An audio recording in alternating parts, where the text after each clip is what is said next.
al-lughah, nama al-fiqhu di mana al-fahmu. Ya. Fikih itu secara bahasa pengertiannya al-fahmu. Al-fahmu itu pemahaman. Ini pemahaman tentang suatu apapun disebutnya fikih.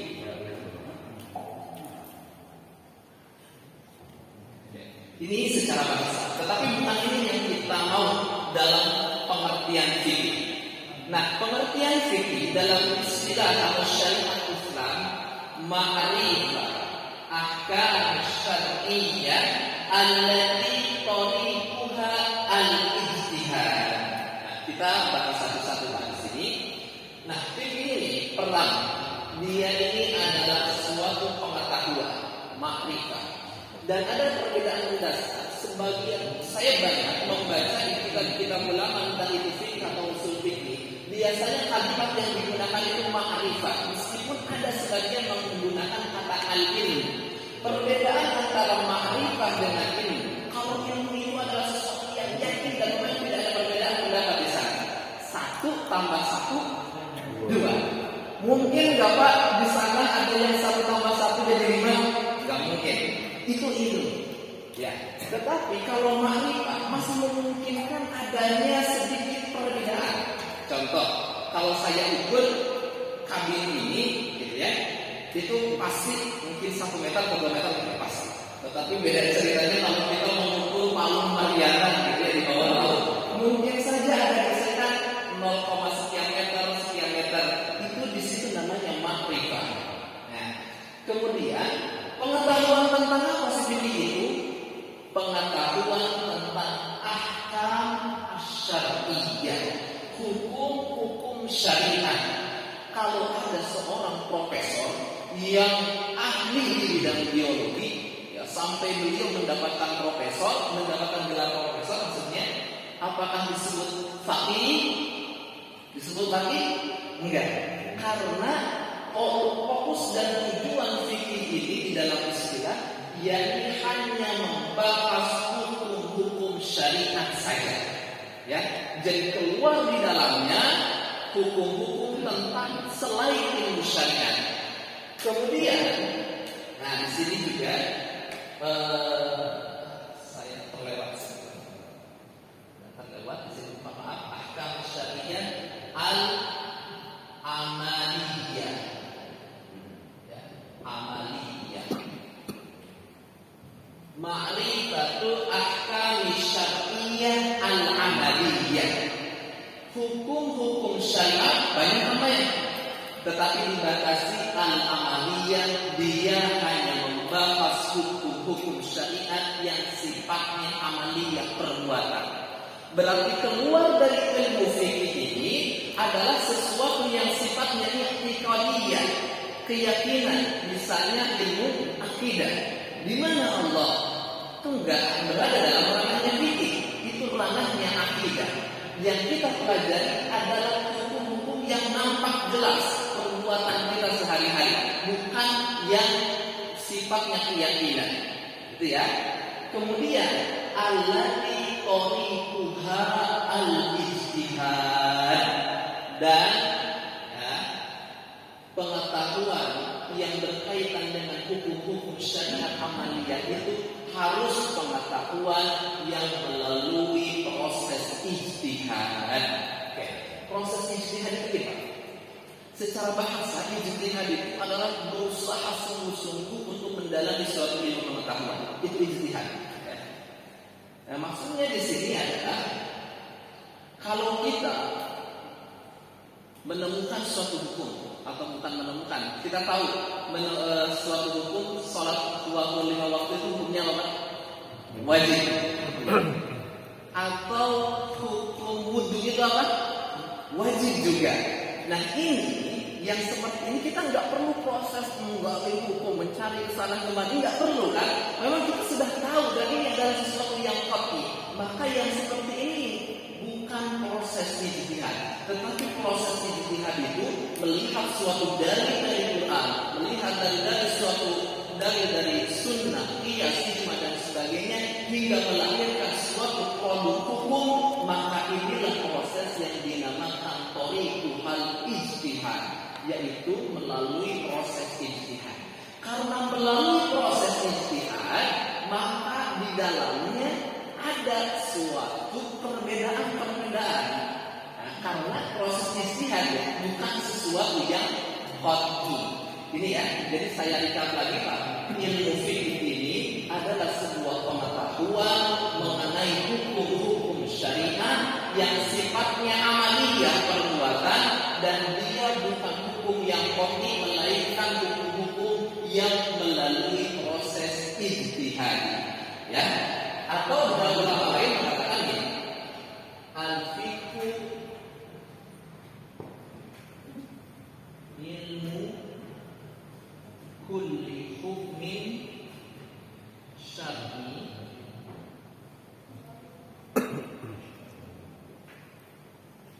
jaa ijtihadan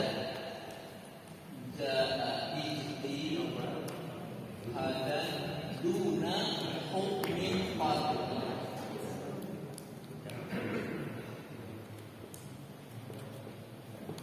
Di dalam pengertian lain ini, al-fiqhu ilmu kulli hukmin syar'i. Ilmu fikih ini adalah segala sesuatu tentang hukum syariat. Jaa ijtihadan duna hukmin qat'i. Jadi hukum syariat apa? Hukum syariat yang datang melalui proses ijtihad, bukan hukum-hukum yang qat'i. Oke, contohnya hukum yang qat'i dan hukum yang tidak qat'i ini. Misalnya, kalau ada yang berzina, hukumnya apa? Haram atau halal? Ada yang berbeda pendapat. Gak mungkin dari ulama timur sampai ulama yang maghrib itu gak mungkin perbedaan pendapat. Ada yang mengatakan zina haram, gak mungkin, kecuali yang dalamnya. Itu hukum yang qat'i. Sholat 5 waktu itu wajib. Tidak mungkin ada perbedaan pendapat para ulama. Ada yang mengatakan hukum sholat 5 waktu itu sunnah. Ada yusamma qat'iyah. Inilah yang dinamakan dengan hukum yang qat'i. Ya. Kemudian beda ceritanya. Hukum sholat, hukum mandi wajib di sebelum sholat Jumat, apa hukumnya Pak? Oke. Sebagian ulama mengatakan sunnah, sebagian ulama mengatakan ini wajib. Nah, ini karena ada perbedaan pendapat, inilah yang disebut dengan tariqul ijtihad. Kalau ada seorang perempuan yang memiliki emas, nah, emas perhiasan maksudnya, wajib diberikan zakat atau tidak? Wajib diberikan zakat atau tidak? Sebagian ulama, Imam Syafi'i, Imam Malik, Imam Hambali, tidak wajib zakat, tetapi di Hanafi wajib zakat. Nah, proses-proses yang melalui perbedaan seperti inilah yang dimaksud dengan hukum-hukum yang melalui proses ijtihad. Jadi jelas ya perbedaannya apa? Antara hukum-hukum yang melalui proses ijtihad dengan hukum-hukum yang disebutnya qat'i. Nah, fikih tidak membahas hukum-hukum yang qat'i. Meskipun memang masuk ranahnya fikih, ya sholat masuk ranahnya fikih, cuman bukan itu target dan sasaran, bukan hukum-hukum yang sifatnya qat'i, tetapi hukum-hukum yang sifatnya ijtihad. Yang kalau ijtihad ada kemungkinan di dalamnya terjadi perbedaan pendapat. Ini yang harus kita pahami sama-sama. Oke, ini pengertian fikih ya. Saya rasa untuk pengertian fikih kita clear dan kita akan masuk ke dalam bab bagaimana kita harus belajar fikih. Karena sekarang mungkin Bapak juga bingung. Ada yang mengatakan bahwa kita itu belajar fikih harus dari Al-Quran dan Sunnah Nabi Shallallahu Alaihi Wasallam. Kemudian ada juga yang mengatakan bahwa belajar fikih itu harus dari madhab. Dan saya pribadi itu menggunakan madhab dan madhab Syafi'i, dan kita akan kupas kenapa kita belajar seperti itu, dan secara pilihan nanti bapak-bapak sendiri yang akan menentukan. Saya kayaknya pengen madhab Maliki, alhamdulillah silahkan. Tapi yang harus kita pahami kenapa saya di sini menggunakan madhab Syafi'i. Nah, di dalam fikih ada 4 rumpun. Ada 4 rumpunnya yang nanti kita akan bahas secara global fikih. Pertama, Di dalam fikih itu pertama ada namanya fiqhul ibadat, ya. Kemudian ada fiqhul muamalah, kemudian yang ketiga fiqhul usrah, kemudian yang keempat adalah fiqhul hudud wal zinayat wal qada. Fiqhul ibadah dia adalah fikih, rumpun fikih yang membahas tentang ibadah-ibadah ritual seperti sholat, siam, haji, dan seterusnya. Kemudian fiqhul muamalah adalah sebuah rumpun fikih yang dia itu membahas hukum-hukum muamalah, transaksi jual beli, sewa, menyewa, gadai dan sebagainya. Itu dalam rumpun fiqhul muamalah. Kemudian ada juga fikul usrah. Fikul usrah itu adalah fikih, rumpun fikih yang membahas tentang hukum-hukum keluarga, ya, hukum nikah, bagaimana cerai dan sebagainya. Itu di dalam fikul usrah. Kemudian yang keempat hudud dan zinayat itu bagaimana ya kriminalitas, bagaimana seseorang itu dihukum, kalau melakukan pelanggaran bagaimana hukumannya dan sebagainya. Itu rumpun fikih hudud wa zinayat wal qada. Nah, itu yang akan kita bahas di dalam fikih, dan insyaallah nanti yang akan kita dahulukan adalah fikih ibadah, yaitu rumpun fikih yang berkaitan tentang ibadah-ibadah ritual terlebih dahulu. Baik, sekarang masuk kepada bagaimana kita belajar fikih. Ini yang penting sekali, dan mohon maaf perhatiannya, fokusnya ini yang mungkin sering kita terjadi perbedaan pendapat di masyarakat. Pertama, pendapat pertama, kita harus belajar fikih langsung melalui Al-Quran dan As-Sunnah Nabi Sallallahu Alaihi Wasallam. Kalangan ini tidak terlalu memperdulikan mazhab, meskipun pendapat-pendapatnya tidak keluar dari 4 mazhab, ya.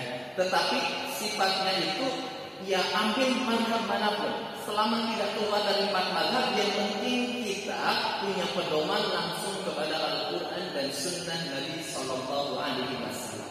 Dalilnya kenapa? Nah, kemarin kan di waktu pertemuan yang pertama ada yang bertanya tuh perbedaan Salafi dan NU. Ini disinilah saya akan menjawabnya. Mungkin ya saya juga tidak akan sebutkan namanya, tetapi bisa Bapak pahami. Nah, dalilnya kenapa tadi harus mengambil Al-Quran dan Sunnah Nabi SAW tidak melalui proses mazhab. Pertama, kalau Nabi SAW di dalam hadis Al-Muwatta Ibn Malik, hadis nomor 1395, taraktu fikum amrayni lan tadilma tamassakum bihima kitabullah wa sunnah rasul. Aku, kata Nabi, telah meninggalkan kalian 2 perkara.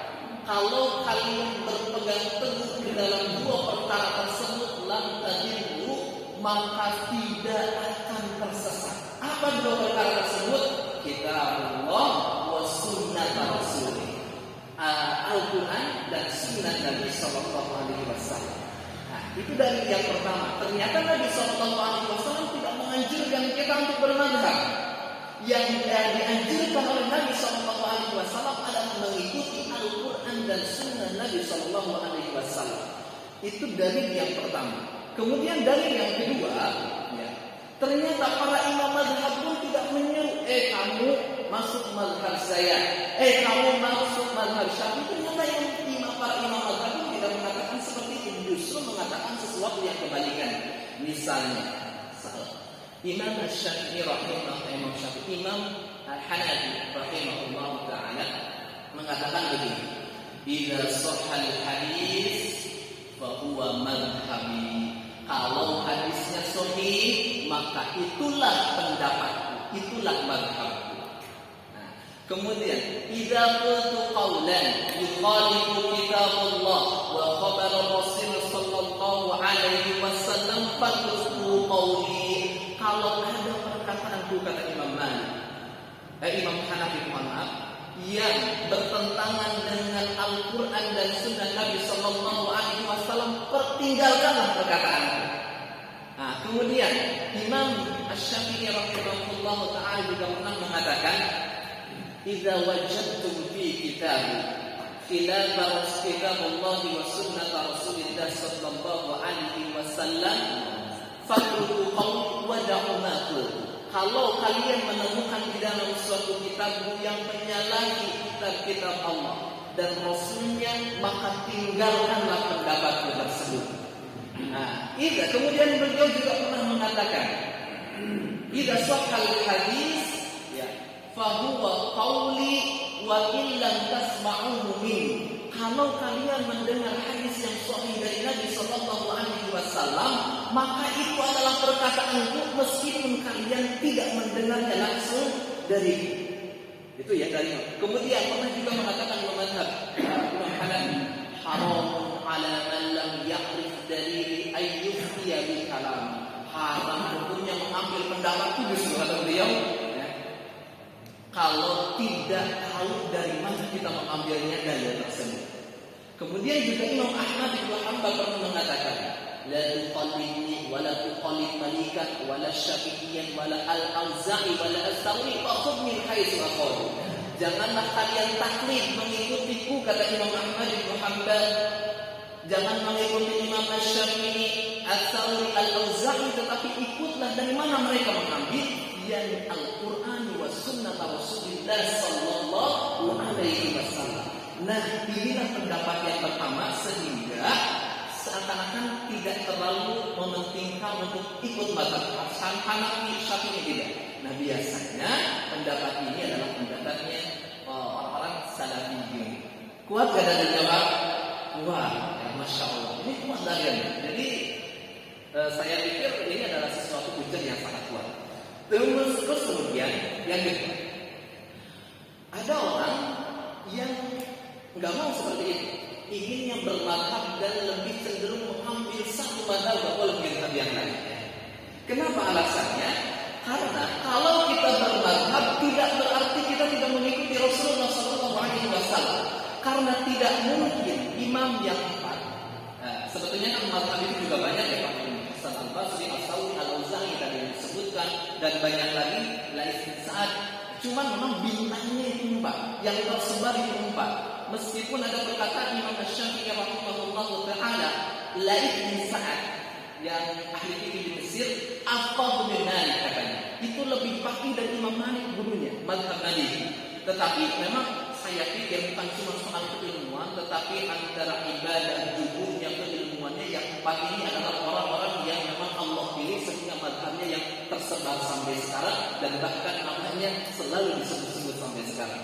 Nah, kita kembali. Kalau kita mengikuti mazhab, itu bukan berarti tidak mengikuti Allah dan Rasulnya. Karena tidaklah Imam mazhab, bahkan sekelas Imam Malik, Imam Hanafi, Imam Asy-Syafi'i yang bintangnya ulama, gak mungkin berpendapat yang menyalahi Al-Quran dan Sunnah Nabi Sallallahu Alaihi Wasallam. Jadi alasannya seperti itu ya. Dan memang ini adalah sebuah thariqah untuk kita mempermudah dalam belajar fikih. Nah, adapun saya, Bapak kaum muslimin rahimahumullah, pada dasarnya saya tentu silahkan saja mengambil yang mana. Tetapi kalau saya pribadi tidak cenderung kepada pendapat yang pertama, tidak pula kepada yang kedua. Ya, saya lebih cenderung mengambil jalan tengah dalam proses pengambilan ilmu fikih ini. Nah, dan juga harus diperhatikan, mengambil jalan tengah itu tidak selalu menjadi yang terbaik, dan adil itu tidak selalu harus sama rata. Bahkan di dalam Al-Quran kan disebutkan itu ada 3 golongan.